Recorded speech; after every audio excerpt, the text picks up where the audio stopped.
इस बारी bat first और 19 बारी बैट सेकंड की टीम ने विन किया है। 168 के आसपास आपको यहाँ पे एवरेज स्कोर देखने को मिलने वाला है। पिच बिल्कुल फ्लैट है तो बैट्समैन को हेल्प करेगी, बिल्कुल फ्रेश पिच होने वाली है। होवर्स की तरफ से बहुत सारे सेटबैक्स हैं। तो सबसे पहले जो है वो ये है कि यहाँ पे बेन डर्मंड जो है वो रिप्लेसमेंट में आए थे पॉलवॉस्की के, लेकिन अभी वो ऑस्ट्रेलिया एक तरफ से खेलने वाले हैं, तो ये तो हो गए बाहर। उसके अलावा यहाँ पे टिम डेविड है, पीटर हैंड्सकम है, कॉलिन इंग्रम है, विल जैक्स और वॉटिम, ये लास्ट में एक है निक विंटर, ये सारे डेब्यूटेंट रहेंगे, इस साल नए प्लेयर इंक्लूड किए गए हैं ये सारे प्लेयर। उसके अलावा एक जो और बड़ी न्यूज़ है इनके साइड से वो ये है, इनके कैप्टन मैथ्यू वेड नहीं है और मैथ्यू वेड के यहाँ पे पीटर हैंड्सकम को कैप्टनसी दी गई है, ये एक बड़ा अपडेट है। ये इनका 40 मेंबर का स्क्वाड है, जिसमें से ये इनके प्लेइंग 11 होंगे और प्लेइंग 11 में मेरे ख्याल में विकिम, विंटर और राइट को शायद मौका ना मिले। बस एक प्लेयर पे फर्स्ट मुझे डाउट है यहाँ पे विंटर पे, इनको टीम मौका दे सकती है क्योंकि प्रैक्टिस गेम में 2 विकेट लेकर आ रहे हैं। एक नया रूल आया है यहाँ पे बता दें आपको बिग बैश के अंदर कि जो पावर प्ले 6 ओवर का होता है टी20 के अंदर, वो 6 ओवर का ही रहेगा, लेकिन जो स्टार्टिंग के 4 ओवर होंगे उसमें जो है स्टार्टिंग के 4 ओवर पावर प्ले रहेंगे, 20 में से स्टार्टिंग के 4, और 10 ओवर के बाद कभी भी बैटिंग टीम 2 ओवर का पावर प्ले ले सकती है। उसके अलावा स्क्वाड में जो स्क्वाड जनरेट की जाएगी प्लेइंग 11, जो अगर मैं आपसे कह दूं तो जैसे कि ये प्लेइंग 11 आपको दिखा रहा हूं, ये देखिए ये प्लेइंग 11 आएगी, ये नहीं आएगी 30 मेंबर की प्लेइंग 11। उसमें क्या होगा, मान लीजिए 11 मेंबर की बैटिंग कर रहे हैं, उसमें से अगर टीम को किसी बैट्समैन को इंटरचेंज करना हो तो किसी 30 मेंबर के स्क्वाड से नया बैट्समैन ऐड कर सकती है। उसके अलावा बॉलिंग में 10 ओवर तक अगर कोई ऐसा बॉलर है जिसने सिर्फ 1 ओवर तक बॉलिंग करी है तो उसको भी कोई नया बॉलर रिप्लेस कर सकता है। ड्रीम 11 इसके रिवर्स में कोई पॉइंट्स नहीं देने वाला है, तो आपको इस रूल से ज्यादा फर्क नहीं पड़ने वाला है। बाकी आगे के गेम में देखेंगे क्या होता है। प्लेइंग 11 डिस्कस करेंगे तो सबसे पहले बात कर लेते हैं यहाँ पे इनकी प्लेइंग 11 की। तो डार्सी शॉट, क्लिप्स वेल्स आपको ओपन करके दिखाई देंगे। इनके साथ आपको 3 नंबर दिखाई देंगे कॉलिन इंग्रम, बहुत इंपॉर्टेंट प्लेयर है कॉलिन इंग्रम, अच्छे शॉट लगा सकते हैं। पीटर हैंड्सकम है, बैटिंग के लिए आपको ये 4 नंबर दिखाई देंगे, टीम के कैप्टन भी हैं और विकेट कीपिंग भी करेंगे, जो वेट करते हैं सेम काम भी करने वाले हैं, बस ये है कि बैटिंग के लिए 4 नंबर पे आते हैं और वर्ल्ड क्लास प्लेयर हैं। विल जैक्स इंग्लैंड की तरफ से आपको अंडर 19 के गेम्स में कुछ खेलते हुए देखा होगा, इनको बढ़िया ऑप्शन है, भी आप इनको ट्राई कर सकते हो।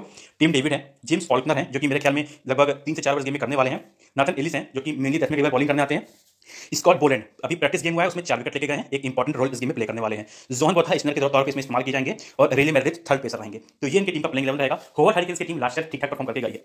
अगर बात करें इनका सारा रिकॉर्ड, तो कैसे आप देख सकते हैं, मैं आपको एक एक प्लेयर का रिसेंट फॉर्म दिखाऊंगा और एक दूसरे के खिलाफ फैक्टरी परफॉर्म कैसे करते हैं वो भी बताऊंगा। तो Darcy Short as a opener खेलेंगे, चाइनामैन स्पिनर हैं, एक आधी विकेट ले लेते हैं और लास्ट ईयर तो कमाल के था 5 विकेट निकाले थे एक ही गेम में। आप इनका रिसेंट फॉर्म भी देख सकते हैं, 37 रन 24 गेंदों में, बस 2 ओवर की बॉलिंग, एक गेम में 3 ओवर की बॉलिंग, उसमें 72 रन किए थे। जब ये बड़ा स्कोर करते हैं तो उस वाले गेम में जरूर बॉलिंग कम करते हैं और जब जल्दी आउट होते हैं उस वाले गेम में बहुत अच्छी बॉलिंग कर देते हैं। आप देख सकते हैं 0 रन 4 विकेट, 5 विकेट लेकर 4 ओवर के अंदर सेंचुरी लगाई तो सिर्फ 2 ओवर की बॉलिंग करी, 24 रन के निजी स्कोर पे आउट हुए तो 4 ओवर की बॉलिंग करी। एक गेम में तो बॉलिंग नहीं की थी क्योंकि बहुत शॉर्ट गेम होता वो। उसके अलावा 45 रन बनाए तो उसमें 1 ओवर की बॉलिंग, और ये वाले गेम में 1 ओवर की बॉलिंग और एक गेम में 40 रन। तो कहीं ना कहीं जब ये बैटिंग में अच्छा स्कोर कर जाएंगे तो बॉलिंग कम करेंगे और जल्दी आउट हो गए तो पूरा 4 ओवर का कोटा करेंगे और बहुत अच्छी बॉलिंग कर सकते हैं।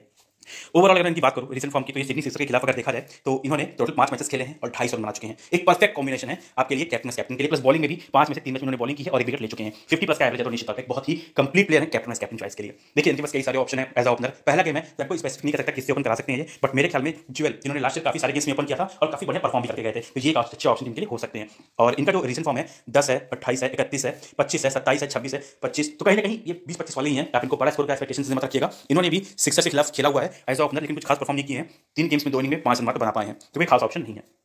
उसके बाद कॉलिन इंग्रम है, बहुत ही बढ़िया प्लेयर है, बॉलिंग अभी उतना नहीं करते, पहले बॉलिंग करते थे अभी उतना नहीं करते। बीबीएल में इनका डेब्यू होगा कल, निश्चित तौर पे डेब्यू होगा क्योंकि इस गेम में इनका खेलना लगभग तय है। और अभी जो सबसे लेटेस्ट इन्होंने खेला है वो पीएसएल खेला था 2020 में, उसमें 4-5 बैटिंग के लिए आ रहे थे। वहां पे इनकी बैटिंग में बताऊं आपको तो एक में 63 का स्कोर किए थे, एक में 41 है, एक में 29 है, बड़ा बढ़िया ऑप्शन है, आप इनको टीम में जरूर पिक कर सकते हो मेरे ख्याल से। उसके अलावा 4 नंबर पे हैंड्सकम आएंगे और हैंड्सकम भी बहुत इंपॉर्टेंट है, लेकिन हैंड्सकम ने अभी तक सिक्सर के खिलाफ गेम खेला नहीं है। तो इनकी बात करेंगे तो इन्होंने भी अगर देखेंगे 27 है, 65 है, उसके अलावा 34 किया है, 20 किया है, तो रिसेंट फॉर्म इनका भी बहुत अच्छा नहीं है, लेकिन किसी भी गेम में बड़ा स्कोर कर सकते हैं। आप इनको टीम में जरूर रखिएगा, आप इनको सीवीसी मत बनाओ, आपकी चॉइस है, लेकिन टीम में ये होनी चाहिए। उसके अलावा 5 विल जैक्स आएंगे, ये भी एज ओपनर खेल चुके हैं और इंग्लैंड की तरफ से कई सारे गेम्स में ओपन किए भी हैं, अंडर 19 के गेम में और कुछ काउंटीज में भी। इन्होंने कोई खास गेम भी खेला नहीं है रिसेंटली, तो इनके बारे में कोई खास रिकॉर्ड भी अवेलेबल नहीं है। सेम टीम डेविड के साथ भी है, ये भी अभी डेब्यू करेंगे, दोनों प्लेयर डेब्यू करने वाले हैं और मिडिल ऑर्डर में बैटिंग करेंगे, जहां लास्ट जॉर्ज वेली वगैरह बैटिंग करते थे, अगर आपको याद होगा तो।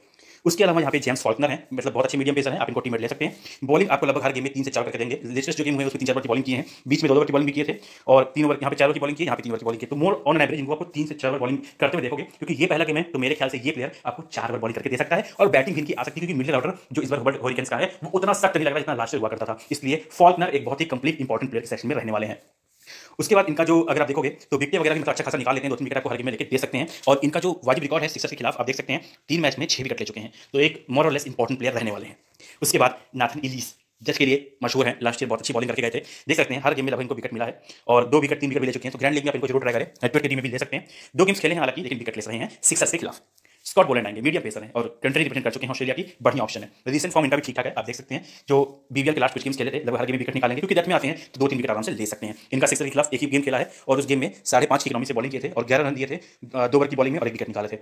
ऑफ ब्रेक जॉन बोथा लगभग 38-39 साल के हो चुके हैं, मतलब इनका एज ऐसी होगा, ऑफ ब्रेक है और बॉलिंग 4 का कोटा कम ही करते हैं बीबीएल के अंदर जितना मैंने देखा है, बट ठीक ठाक बॉलर है, आप ट्राई कर सकते हो। ग्रैंड लीग के लिए एक इंपॉर्टेंट ऑप्शन है, लेकिन सिक्सर्स के खिलाफ बहुत अच्छी बॉलिंग की है, इकोनॉमिकल मतलब रहते हैं, देख सकते हैं आप 6 से अंदर का इनका आरपीओ है और 2 गेम में 3 विकेट भी ले चुके हैं, तो इसलिए इंपॉर्टेंट है। देखिए सारे ग्रैंड लीग के भी बता रहा हूं आपको, जितनी मेहनत करी है या फिर गैरेट मेरा बनाते हो तो पूरा देख लोगे, निश्चित तौर पे बहुत अच्छी रैंक आने वाली है। रेले मैड्रिड है तो मीडियम पेसर ये भी, और बॉलिंग जो रिसेंट फॉर्म है अगर देखोगे तो ये कंफर्म है कि हर विकेट में विकेट निकालेगा बंदा, और 10 में भी आ सकता है, तो ये भी बढ़िया ऑप्शन रहेगा। 3-4 विकेट भी ले सकते थे, काफी बढ़िया बॉलिंग की है। और सिक्सर के खिलाफ इनकी बॉलिंग जो है वो उतनी बढ़िया नहीं है जिस लेवल के बॉलर हैं, 3 गेम में मात्र 1 विकेट और 82 का एवरेज, बहुत एक्सपेंसिव रहे हैं, लेकिन ओवरऑल बीबीएल करियर जो इनका है वो बहुत अच्छा रहा है, आप आउट ऑफ सिक्सर की बात करें तो।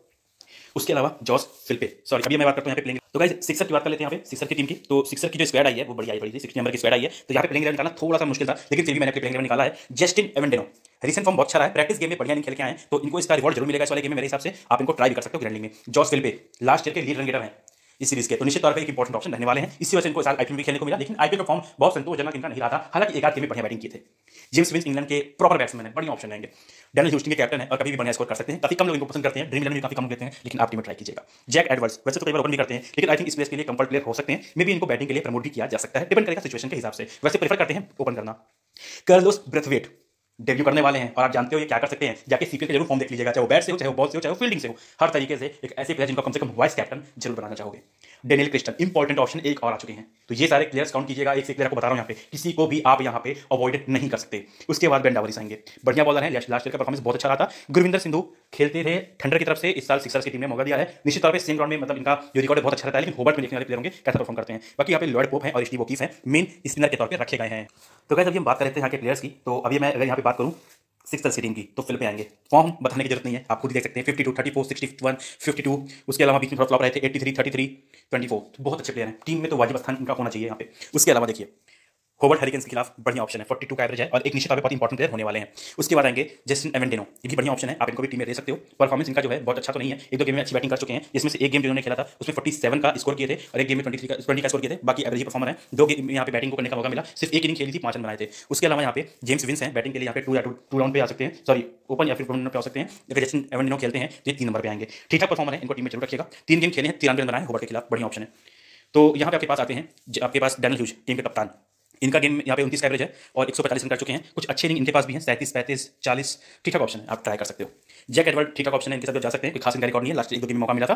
कार्लोस ब्रेथवेट का यहाँ पे डेब्यू है, लेकिन फिर भी मैं आपको जिनका रिकॉर्ड है यहाँ पे बताने वाला हूँ, कौन कौन से रिकॉर्ड, सीपीएल वाले रिकॉर्ड। सीपीएल का परफॉर्मेंस देखिए, आपको यहाँ पे नोटिस कर सकते हो, 4 ओवर की बॉलिंग की, 3 ओवर की बॉलिंग की है और बैटिंग लगभग हर गेम में करते हुए दिख जाएंगे मोर और लेस, तो इसलिए इंपॉर्टेंट रहेंगे। उसके अलावा यहाँ पे डैनियल क्रिस्टन है, क्रिस्टन लास्ट ईयर इस टीम से नहीं खेलते थे, अभी इनको इंक्लूड किया गया है। लास्ट ईयर का रिकॉर्ड आप देख सकते हैं, बॉलिंग देखिए 4 ओवर की करना थोड़ा मुश्किल है, लेकिन बैटिंग से भी आपको कंट्रीब्यूट करके दे सकते हैं डैनियल क्रिस्टन, इसलिए इंपॉर्टेंट रोल इस गेम में प्ले करेंगे। 3 गेम में 52 रन बना चुके हैं, पहले खेल चुके हैं यहाँ पे होबर्ट हरिकेन्स के खिलाफ। गुरविंदर संधू उतने प्रॉपर बॉलर नहीं है, लेकिन ठीक ठाक ऑप्शन है, हरिकेन्स के खिलाफ कोई खास रिकॉर्ड का नहीं मिला है। उसके अलावा यहाँ पर सो गाइस उसके बाद आपके पास यहाँ पे ऑर्थोडॉक्स स्पिनर रहेंगे, स्टीव ओकीफ, बढ़िया ऑप्शन है, मैं तुमको ट्राई करने के लिए सजेस्ट करूंगा, क्योंकि बॉलिंग में हमेशा विकेट क्लैप करते हैं, देख सकते हैं 8 गेम्स खेले हैं होबर्ट हरिकेन्स के खिलाफ, काफी एक्सपीरियंस टाइप के प्लेयर हैं, 7.5 की इकोनॉमी है और ऑन एन एवरेज आपको हर गेम में एक आध विकेट लेकर दे सकते हैं, 33 का इनका एवरेज है।